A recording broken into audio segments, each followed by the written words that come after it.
during the long deceit and denial days of the Bush-Cheney-Rumsfeld administration, it was almost impossible to determine or estimate the cost of our go-it-alone invasion of Iraq.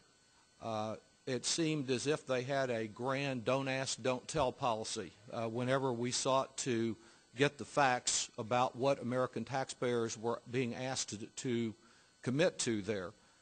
As some people now are calling for expanding the number of young Americans who will be asked to face the harsh realities of Afghanistan, I want to be sure that we replace deceit and denial and don't ask, don't tell with as accurate of facts as we possibly can, and certainly so that this committee can fulfill its responsibilities in budgeting. First, let me ask Mr. Daggett, just as it refused to break out the cost of Iraq, the Pentagon, as I understand the way they present their figures on the cost of Afghanistan, they have intermingled them with the cost of operations in Philippines and the Horn of Africa, have they not? Yeah, that's true. From the beginning, DOD has identified costs of what they call Operation Enduring Freedom. Yes, sir. That includes Afghanistan. Whether or not that's an appropriate label for what they're doing, it certainly is possible if they want to provide the American people with the information to break out separately the cost for Afghanistan. Yes, absolutely. Let me focus your attention on the specific cost as best you can determine of what we are committing to each time we send one additional service member to Afghanistan.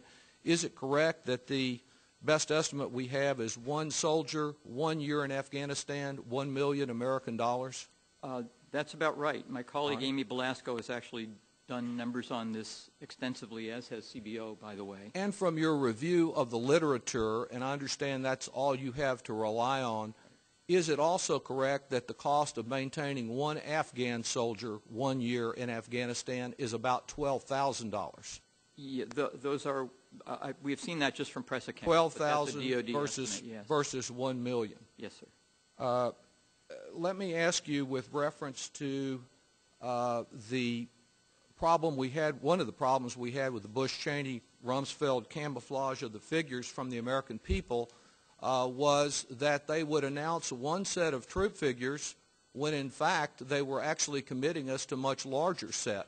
And I was troubled yesterday to see on the front page of the Washington Post support troops swelling U.S. force in Afghanistan, that while we had had an announcement that we were expanding the number of troops there in the spring by 21,000, in fact, when you count the support troops that are being added there, 21 becomes the new 34, and we actually have 34,000 more troops going there.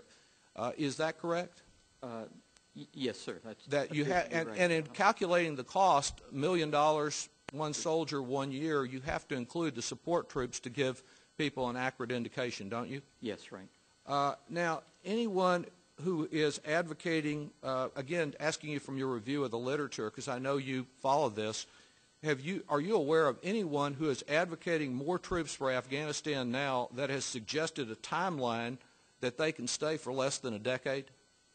Have you heard of anyone out there? No, I have not heard any particular timeline. Okay.